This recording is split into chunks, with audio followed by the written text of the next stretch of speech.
and welcome to the Publishing by the Numbers podcast. It is sometime in April. This whole recording ahead thing confuses me sometimes, but I know this is coming out in April. So, because it matches our theme for the April.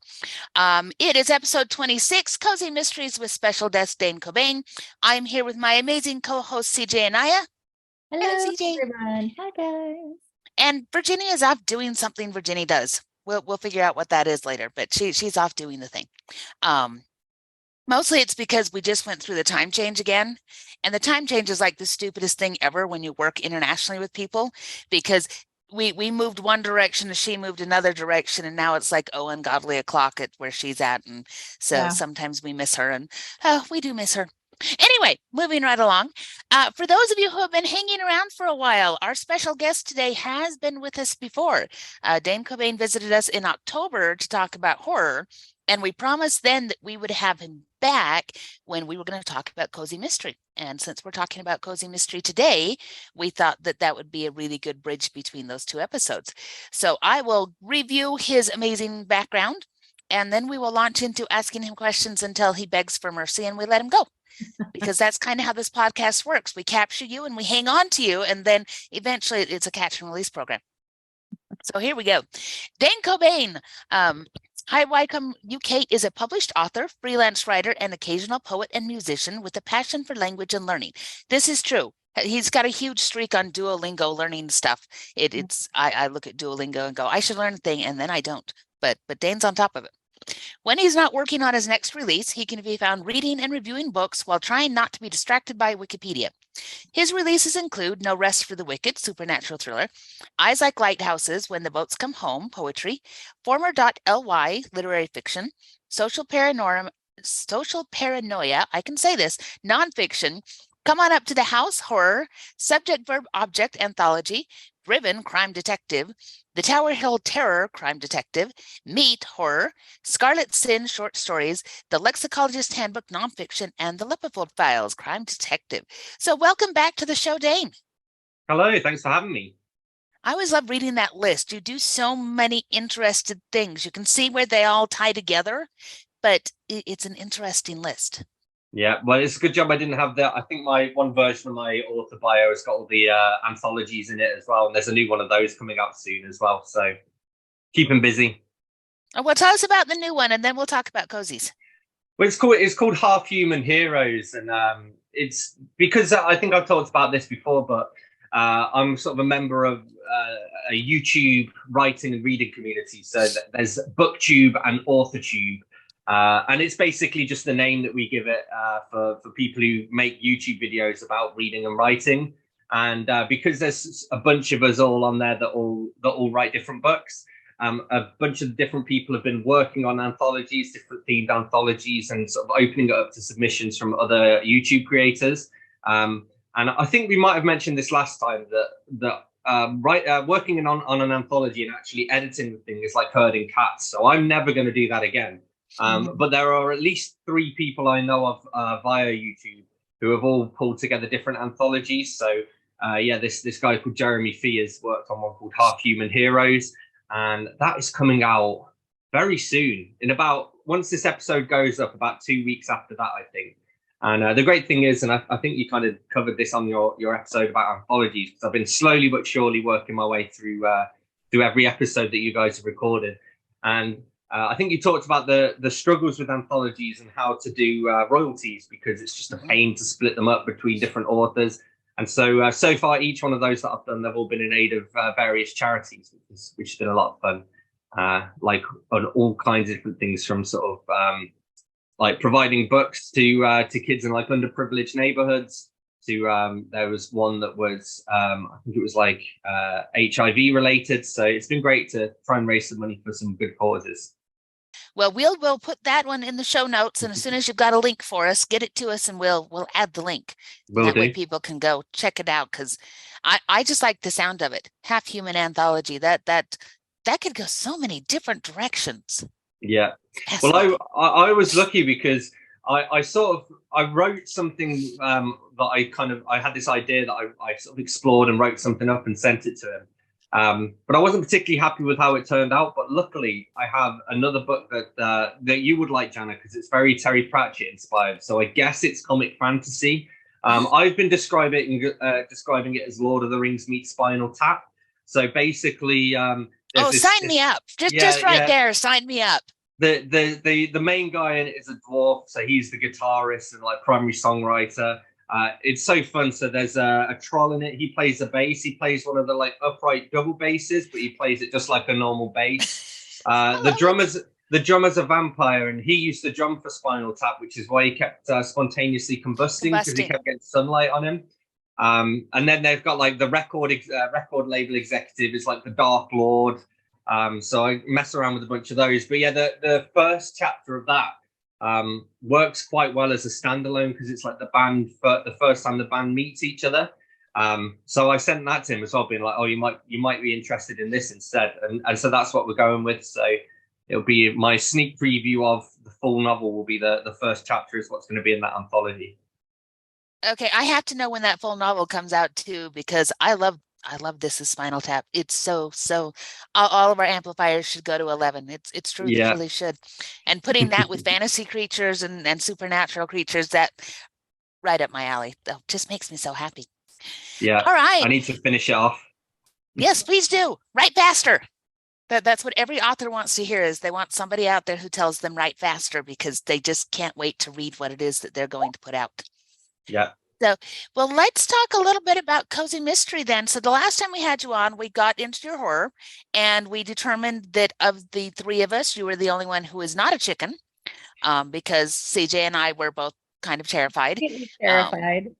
It was a good night. We finished the recording and I didn't sleep because now I'm thinking about meat grinders. So yeah, let's move to something that doesn't leave me with nightmares. So Cozy Mystery. Why are you doing, well, first of all, what would you define as Cozy Mystery, and then why cozy is on top of horror? Yeah, well, okay, well, we'll start with I suppose the definition. So and my definition might be slightly different to other people, because I've been thinking about this recently. I think the cozy element of Cozy Mystery comes on like a sliding scale. So you get some stuff that's real cozy, some not so much. I think most people are pretty much aware of what a mystery is.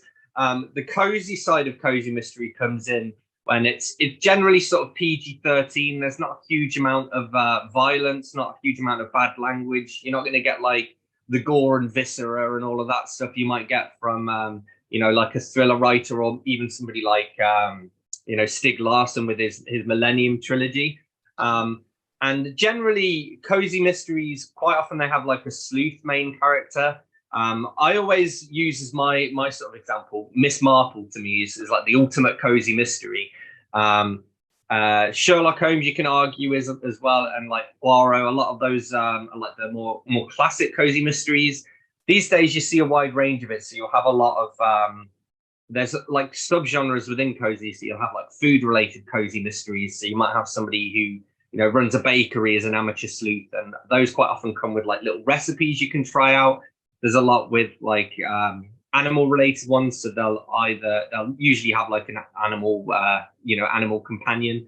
But yeah, generally a cozy mystery is quite often there's a body, but again usually it's a PG-13 body, so it's you're not gonna have I don't know, this is me going back into horror territory. You're not going to have a body with that head or something like that. You'll probably it's kind of like a game of Cluedo. You find somebody in the library and you need to figure out who administered the poison or whatever.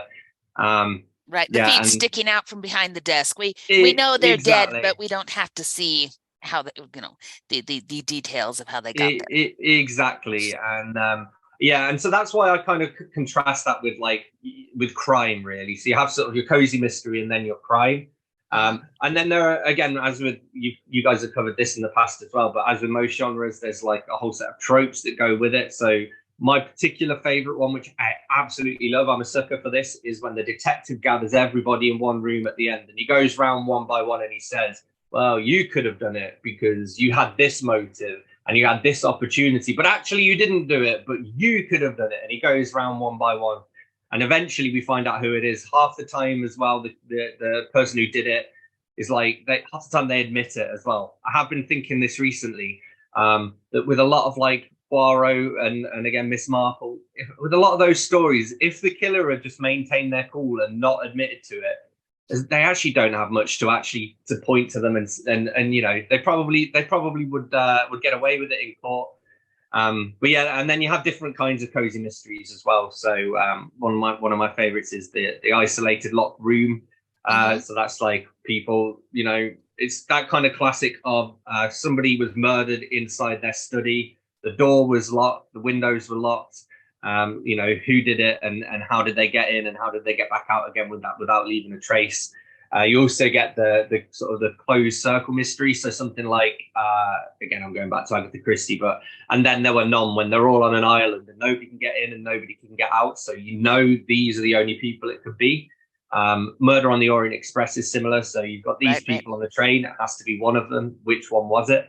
And you can have a lot of fun sort of playing within those constraints as well, which Agatha Christie was the master of. There's a reason they call her the Queen of Crime. So that's how I would define them, I suppose.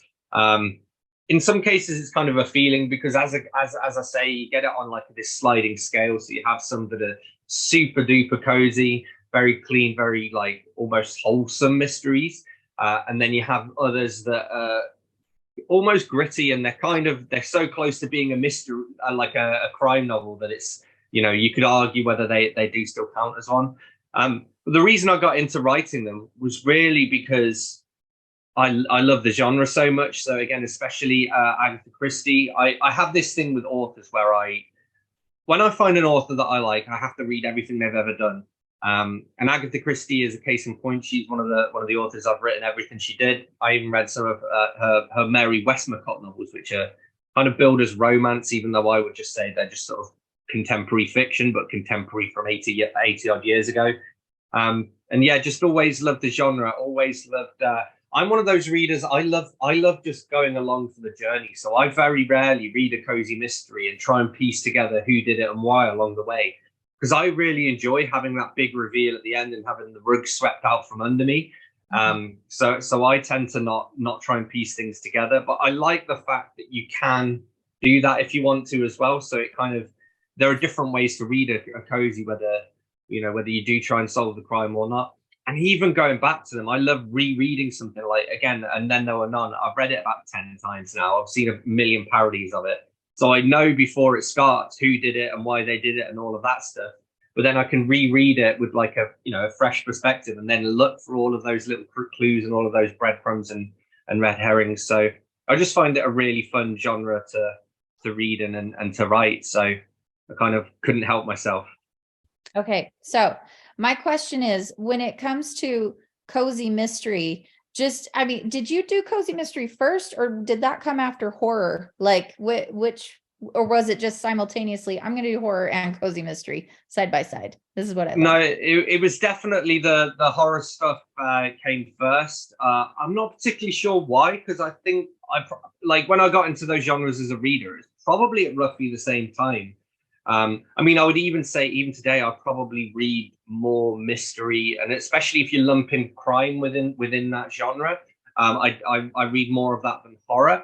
But actually, I think horror in a way, I think it's easier. I think it's easy to scare people in some ways, and then especially if it's us. Yeah. Well, people in general. I mean, there's times I've like freaked myself out with some of the stuff I come up with. I think part of it as well is because I've some of my horror I've actually based on like nightmares that I've had. So it's like, okay, well, I've got this concept, from this nightmare. I just need to actually, flesh out a plot to go with it. I think mystery is harder to do because, again, you have to. There's so much of it is a balancing act. You don't want to reveal too much. You don't want to reveal too little.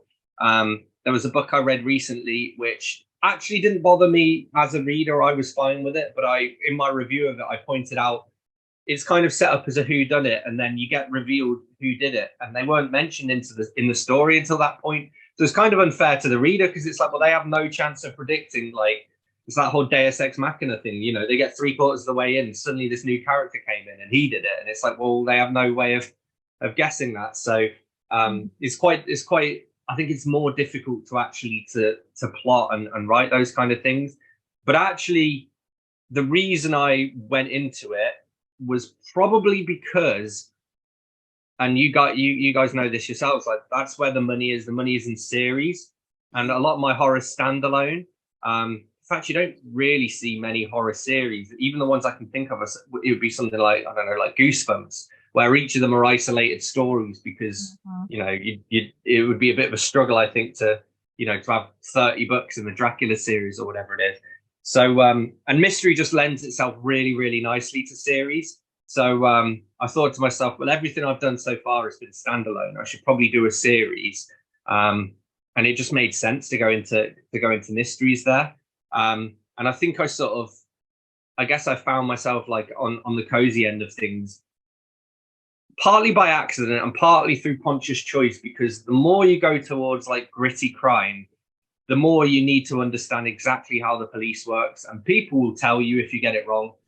Yes. So this is the good thing about, and this is specifically why I was like, my main character is going to be like a sleuth private investigator kind of character, because that way they don't actually have to follow the law. I mean, they probably should if they don't want to get arrested, but there's nothing saying that they have to. And so because of that, there was a little bit more freedom there. I mean, one of the crime series that I've read a lot of is a guy called Peter James here in the UK. He's got his Roy Grace series, and Peter James, he does an amazing amount of research. He knows exactly how the police force operates. He's got all the lingo, all the slang. Like, you could just say to him, like, okay, well, what's the procedure they follow for an autopsy or whatever? And he will know, because he's done so much of this research. Like, he literally has contacts within the police, retired officers and current officers that he can go to and ask for this information. And that seemed like a lot of work. So I was like, I'm not going to do that. I'm not going to go down the crime end of things. I'll go down the cozy end of things. And then there's a bit more leeway there, I think. So that's kind of how I ended up in cozy rather than crime, really, was that, again, you know, if you're writing about a Miss Marple or something, you don't have to know the ins and outs of how the police system works, and, you know, how the chain of evidence works, and what a trial looks like and stuff. And the other thing that kind of helps with is also, if you're writing for international readers, you know, the way the police works in the UK is very different to the way it works in the US. So yeah, and also I wanted to challenge like a lot of the cliches in a way. So like one of the ones that because I'd also read a fair bit of, like, I guess you call it like noir crime, so like your sort of Sam Spade stuff, and yeah, I like how it seems as though every private detective is an alcoholic. So my guy is like a reformed alcoholic. Nice. And I pinched something from Terry Pratchett, actually. So he keeps a bottle of whiskey in the bottle of his desk, just so that it's there, just so he's got that little bit of temptation. He never drinks it, but he just knows that it's there. So I think maybe he's a little bit Sam Vines as well. But yeah, I liked playing with a lot of those, you know, a lot of those ideas, and you know, just trying to turn them on the head where I can, and try to make it like quirky and more fun.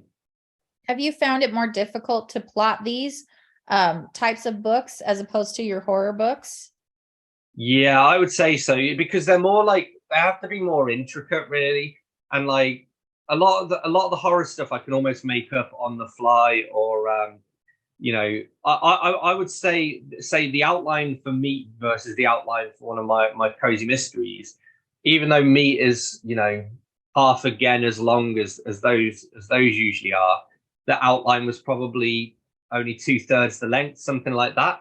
And it does depend, because I've been changing my approach to it. With the first one that I wrote, I actually went out of my way to, so I like had the plot and everything, and I got my information on the characters, and I went out of my way to give each of the potential suspects, I wanted each of them to have a motive, and then I was figuring out like what can I do so this one can maybe have an alibi that turns out to be false. And so I was deliberately trying to plant those sort of seeds of mistrust and to misdirect people.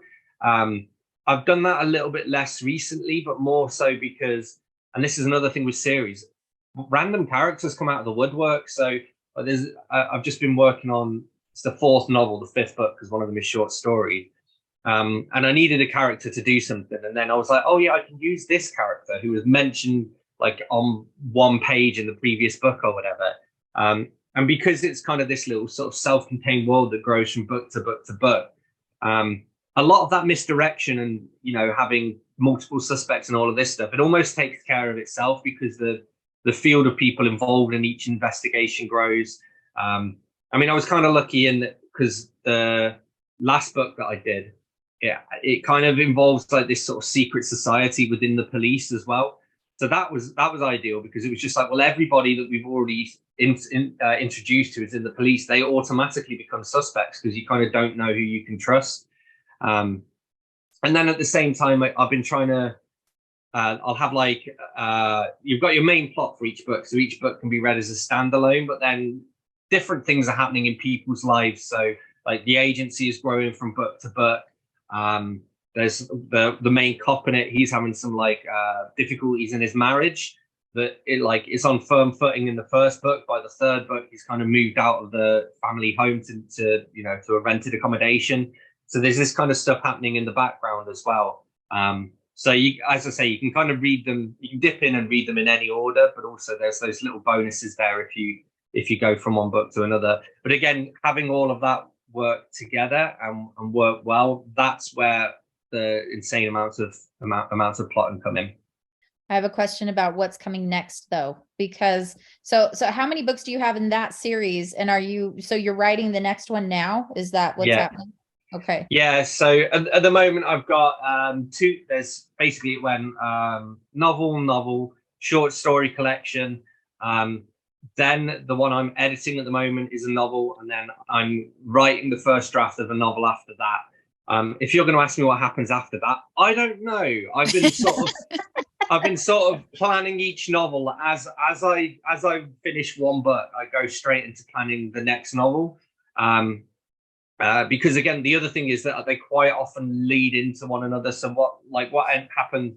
I don't think it's too much of a spoiler to say at the end of the first novel, it looks as though, well, the case has been solved pretty much. And then just as everyone's about to go home for a cup of tea or whatever, something happens which kicks off the next case. And then it's sort of that, not quite to be continued. It's just like, right, well, there's a loose end that needs tying up. And that's what's going to kind of, be the basis of the next one. So I kind of need to know where it's going. The plan is to keep it going. I really enjoy working with those characters. They do that sort of classic thing every author wants, where they just write themselves. So that's okay. There will probably be a point at which I'll plan myself into a corner. I actually found it so far I haven't got to where this is a problem yet, but the book that I'm drafting now, so it's the fifth book, the fourth novel. By this point, the main guy, he's essentially a household name. He's definitely had like national media coverage for a case that he's been involved in. And so he's basically just gone off on holiday to go to somewhere where nobody knows him. And that's where it starts. And obviously he is going to go back later on. But because I'm only at the start of that book, I haven't really had to deal with that yet. And I am kind of wondering, like, well, where does it go from here? I suppose he can sort of start to struggle with the trappings of not necessarily fame, but certainly sort of notoriety. Because again, this is the book before this is the one where he's sort of dealing with the corruption within the police force, and that gets a lot more reported in the media and all of this stuff than say some of his earlier stuff where it's just investigating a single crime or something like that. So we will see where it goes. So if someone was going to start reading your series, which one do they start with? Is it Driven? Yeah, I would say Driven, because I mean, again, that's the first one. They could really pick up any of them, but I would go with Driven just because also that one's quite fun. I mean, that's the one where I don't want to say too much about it, but the idea for that came from a meme on Facebook. It was one of those, somebody had put like 21st century murder mystery weapons, and one of the weapons on there, I was like, yes, I can do something with that. And then the second book after that, because this is the thing as well, like a lot of my stories have like sort of themes of technology and the way they sort of change society. So which is what I think makes them different to like a classic cozy mystery. I mean, one of the ways I've described it is that my series is a bit like, what if Miss Marple had Twitter? It's that kind of idea. Awesome. Yeah, because I haven't seen it sort of explored that much, but but yeah, so the second book in the series was actually the first one I had the idea for. And that's where basically, the bad guy in it, he's using dating apps to find his victims. And I wanted to call it, which I thought was a great title, Netflix and Kill. I thought it was a great title. And so I'd started out and I was like, well, I need to have a book before this where I introduce all of the characters, because I can't just jump straight in with this one. So that's kind of how Driven came about. And then, yeah, then I realized I can't actually use Netflix and Kill without getting sued. So that became the Tower Hill Terror instead.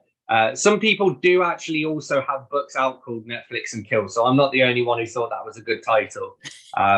But again, they can go ahead and get sued. I don't want to, I know how much revenue Netflix makes, and it's enough to sue the pants off an indie author. So I'm not going to touch that. That was probably a wise choice. Even though that is a killer title, I do love it. That is great. So if you're messing around with technology and how that connects with mysteries, is AI on your horizon? What happens when ChatGPT gets involved with your mysteries? Yeah, that's not a bad idea. I haven't really gone that route yet. I mean, it's funny because AI actually powers some of the technologies that are used. So again, that murder weapon in the first one. I mean, I think it's pretty obvious from the title as well, but yeah, that technology is powered by AI. But in the same way that, again, something like Google is, and we don't really think about it. But yeah, there's certainly something there. And maybe, that's a nice idea. I'm thinking as well, there's like smart cities where, that everything's all hooked up to a grid, and AI is like, right, we're going to turn these street lights off to reduce the flow of traffic and all of this stuff. What happens if a bad guy gets in behind there and starts causing havoc? So yeah, there's definitely room for that. The other thing that I've found, because again, I'm trying to feed from one story into another, is I've almost backed myself into a weird corner with the timeline. So I know specifically the date that all this action is meant to be taking place. And it was in the future when I first started writing it. And now it's in the past. And also, like, COVID is coming soon. And I'm like, well, do I acknowledge that? Like, shall I just have a bit where, like, 2 years have passed since the last book? So I haven't figured out exactly how I'm going to deal with that yet. I have got myself out of it. So each of the books has a little disclaimer at the front where I say they live in a London that's similar to but not identical to our own. And I kind of make a few references, and that's why some of the characters are like larger than life, because it isn't a real London, and you can't go along some of the routes. Like the main police office in it, I called it the Old Vic. That's actually the name of a theatre, and like I guess it's based on sort of Scotland Yard in London. So there are like some of the streets mentioned. They are there. Not last time I was in London, but probably about 6-7 months ago, I was in London for something, and I went to visit where like the main guy's, the PI's office is, and like the street is there. It's just like the way I've described going into his building, like that building kind of doesn't exist. But that gives me a lot of leeway to play around as well, because I can sort of make it like a slightly more cartoonish version of our own London, which I think works well again with that kind of cozy theme. Because another thing you'll see in a lot of cozy mysteries is they'll take place in like small towns. So like, again, going back to Miss Marple, everything's in sort of St. Mary Mead. She does have somewhere, Agatha Christie does have somewhere that they take place in, bigger cities or whatever. But I'm trying to create that sort of small town feel while having it in London as well. So, it is like everybody kind of knows each other. There's a local pub where a lot of the characters all go to. So, I've been trying to sort of merge the two, I suppose. I think it's worked well, but I mean, I suppose I'm not the person to judge, am I? Well, as long as you're making sales, you're doing something right. Yeah, that's right. Yeah. Well, and also I work with my editor's American, so that actually works really well in my favor, because she'll call me up on some things. Like the most recent one, I think she used the comment just saying, "Is this correct British phrasing?" And she must have said that 30-40 times. And in most of them, I was like, well, we do say that, but we can say it this other way. That's fine. There are only one or two where I was like, I'm going to have to stand my guns and actually, yes, that is exactly how we would say it. I know it's weird, but that's just how we speak. But again, that helps with like with thinking about a more international audience, because it is weird. It is like, mine's probably like 80-20, so 80% US, 20% UK or something like that. And I want to make sure that the UK people recognize it as being, a British book by a British author, but I want to make sure that US people can read it without thinking, what's going on here. Mm-hmm. That makes a lot of sense. Is it right or is it not? Yeah, absolutely. Yeah. As a reader, that's one of my pet peeves, is when you read something, you're like, I think this is a mistake, but I don't actually know. Like, is it a mistake? Like, or is it just clunky language, or what is it? And right. So or yeah, I try and preempt those localisms and idioms and sayings and slang that you're not familiar with, because it's all very location and culture based. And exactly, yeah.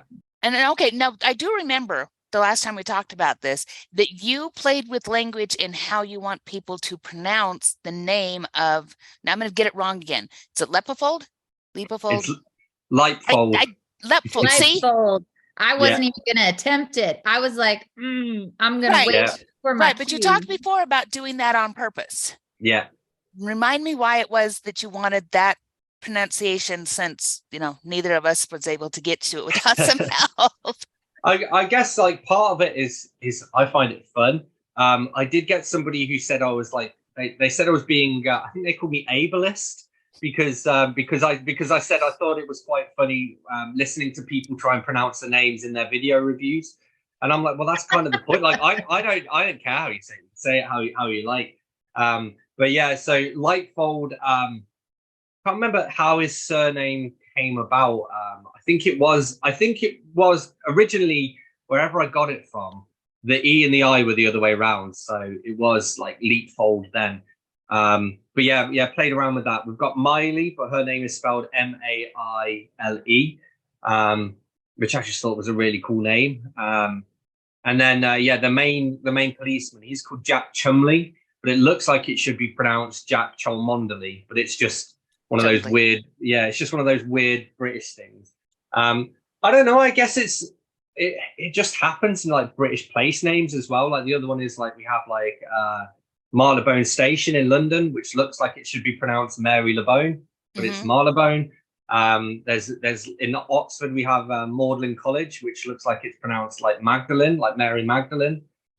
So I've just always found words like that fascinating, that you wouldn't know how to say them unless you were like from that area or something, or you'd heard them said before. And I was like, it'd be fun to use some of these. So I sort of did. And that's kind of where that happened. And then, we have some people with more normal names as well. But I don't know, I kind of keep my eyes peeled now for sort of like these strange and unusual names.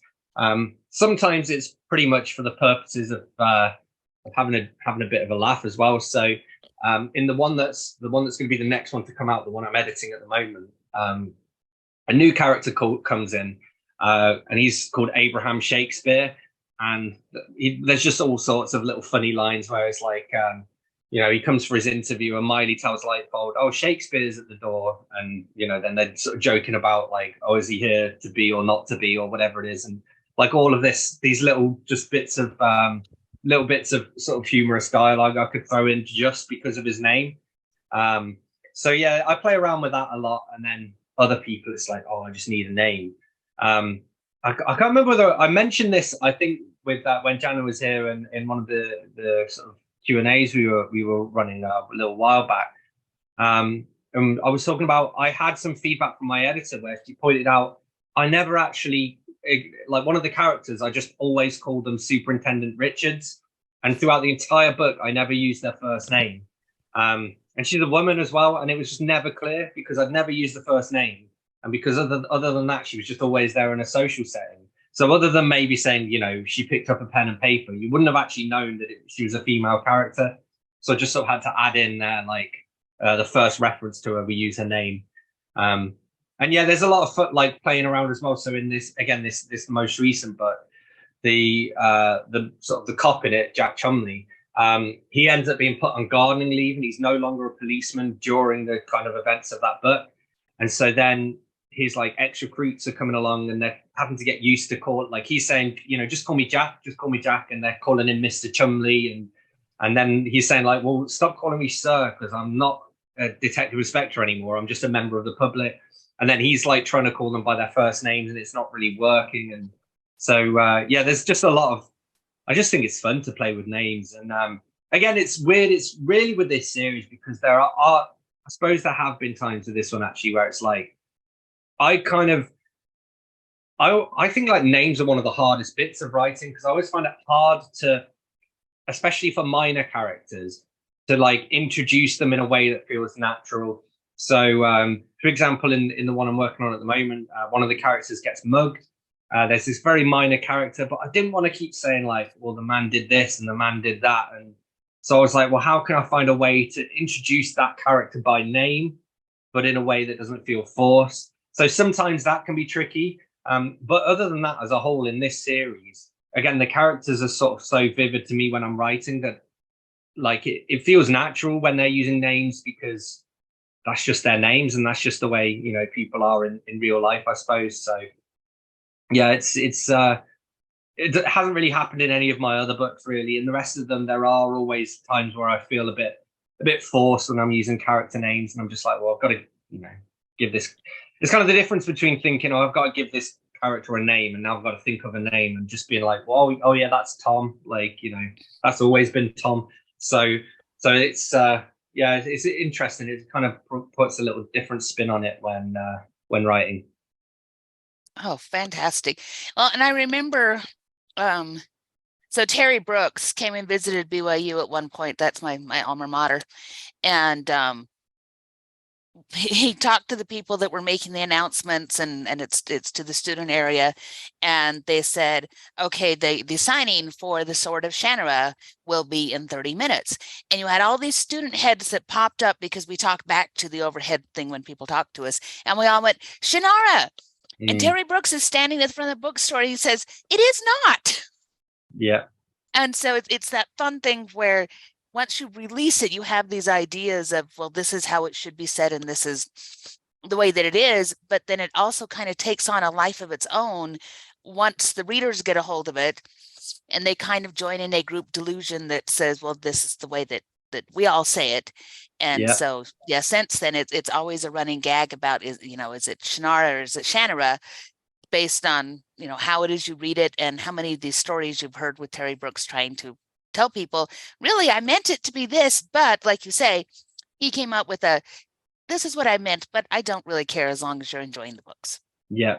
And sometimes that like works its way back in, and then the writer refers to that as well. But that's just reminding me there is like one little line in this latest book where someone calls Jack Chumley Mr. Chumnumberly because they can't remember like how to pronounce his name. And it's just fun to sort of throw those things in. And I remember a meme I saw recently where it just said, what if F. Scott Fitzgerald came back from the dead, said it's pronounced Jatsby, and then left? Which would be hilarious. Oh gosh. And every school in the universe just dies at that moment as to trying to figure out how they go back and fix that one. Yeah. That would be great. Well, we're headed towards the end of our show, so why don't we launch into, well, actually, let's go back a little bit. Is there anything else that you want to share with us? We'll have your website in the show notes, and links to your new anthology and your cozy mystery. Is there anything else that we should be aware of that's up and coming that people should be watching for you? Not really. I think those are the main things. I mean, I have a new poetry collection coming out, but I'll be honest, this is one where I'm like, I'm just going to get this thing out because it's been sat on my like ready to publish thing for ages.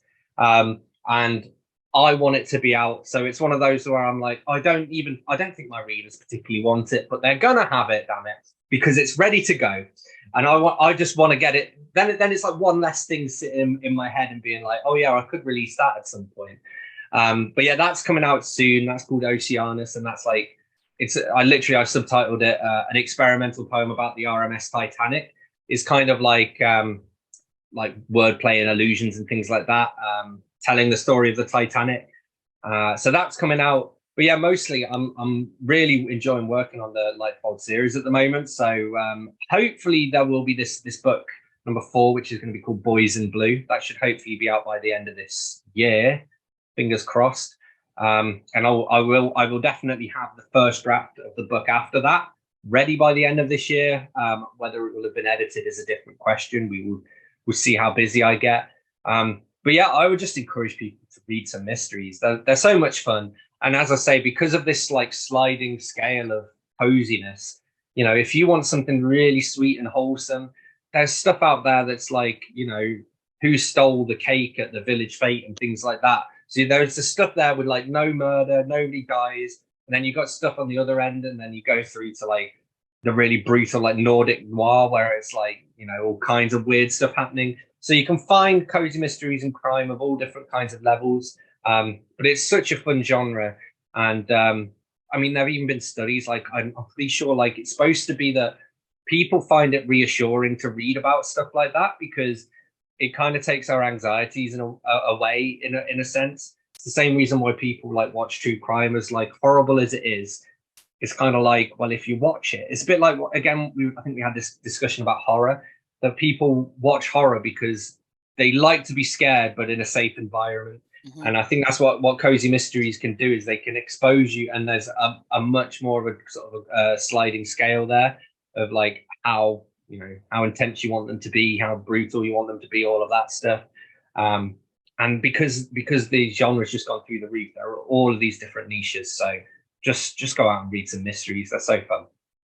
Fantastic. Now, if readers want to get onto or listeners rather, well, readers and listeners want to get onto your newsletter, can they do that just through danecobain.com? Because I'm on your newsletter and I know that it's fun.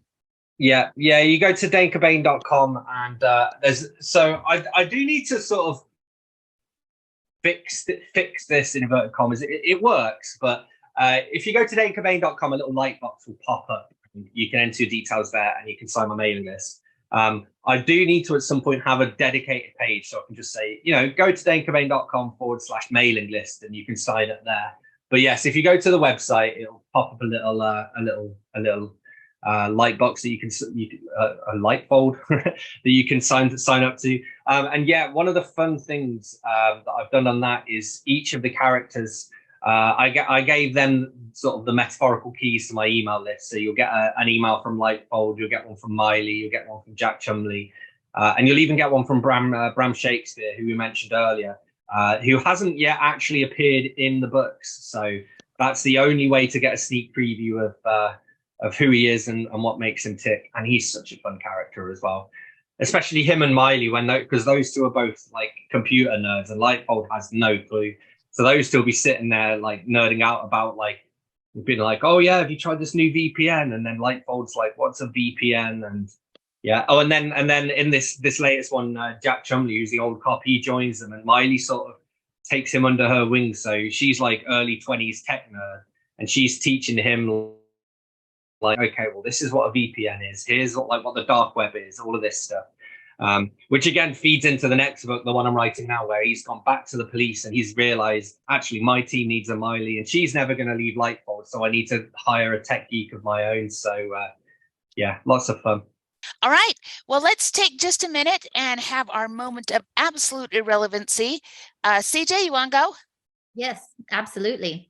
Okay, so volleyball. My son is on the volleyball team, and I'm not sure if I mentioned this, but before he decided to try out, what is the word? I'm thinking theater, try out, not auditioning. Sorry, I'm such a theater geek. Before he decided to try out, I had no idea that he actually enjoyed volleyball.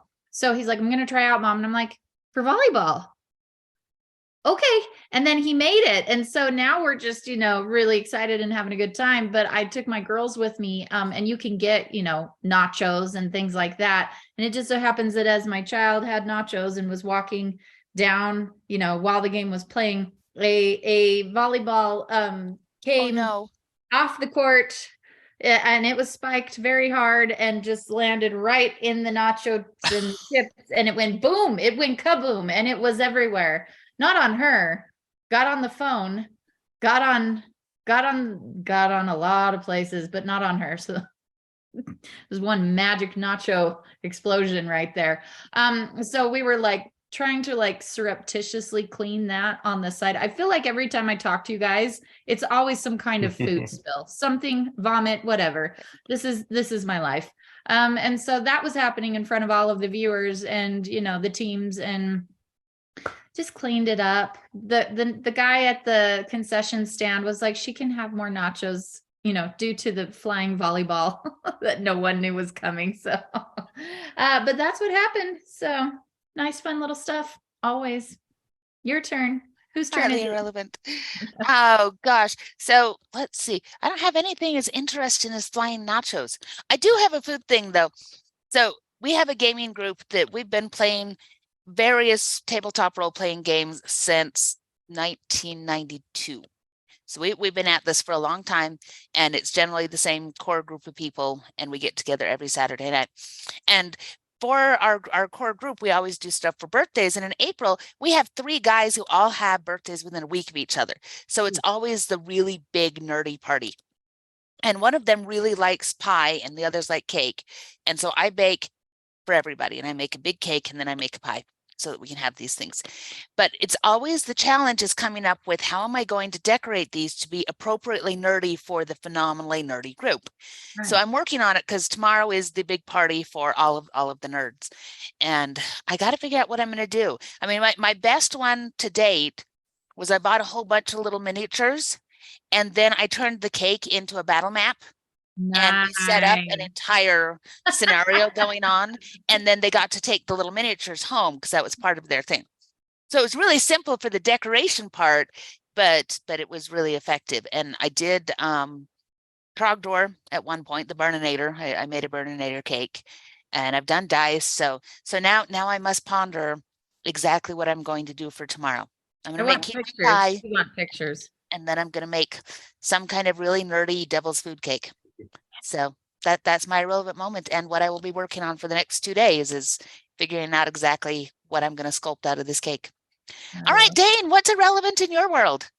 Well, yeah, I suppose building on that, I mean, I am currently in my old childhood bedroom at the moment, hence not having, you know, all my musical instruments and an annoying cat around. But yeah, I'm visiting my family at the moment. Just because I'd messaged my mum and was saying, I'm going to come up at some point to visit you when works. And so she chose these dates because we went out earlier for, it was like an early birthday celebration for my mum's mum, who's turning 80 in a few weeks. Wow. And she's a very sprightly 80-year-old as well. My family, none of them look their age, which bodes well for me. But yeah, so we went out for dinner earlier, and me, my mum, my granddad, and my uncle Carl, and that's actually, it ties back in nicely to all this talk about mysteries and cozy mysteries, because I think that's probably where I get my love for it all from. So my mum and my uncle in particular have read most of the Agatha Christie's, and my mum and my gran, like, they have like an informal book club, so they swap books every time they see each other. It's usually more crime than cozy these days.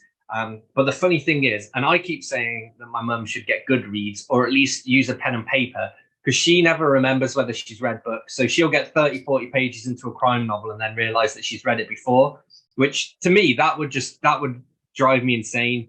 I don't mind rereading, but I'd have to know I was rereading. Otherwise it would just wind me up. So, but yeah, they swapped some books today. And then tomorrow, me and my mum are off. We're going to go to Lichfield, which is like a cathedral city / town near where I grew up. But we're going to go around all of the charity shops there, find some new books, and yes, hopefully some more cozy mystery and some crime, and maybe some horror. There you go. What a fantastic way to spend a day. Yes, it'll be fun. All right. Well, fantastic. Well, Dane, it's been so much fun talking to you. I'm sure that we will suck you back in again because it's always so much fun and you have so much to share. So thank you so much for your time. And thank you to everybody for joining us. You can find the show and the show notes at www.elantumdigital.com and follow the podcast on YouTube or your favorite podcast distributor. If you enjoyed the show, please subscribe and leave us a review. We'll see y'all later. Bye-bye now. Bye-bye. Bye, guys.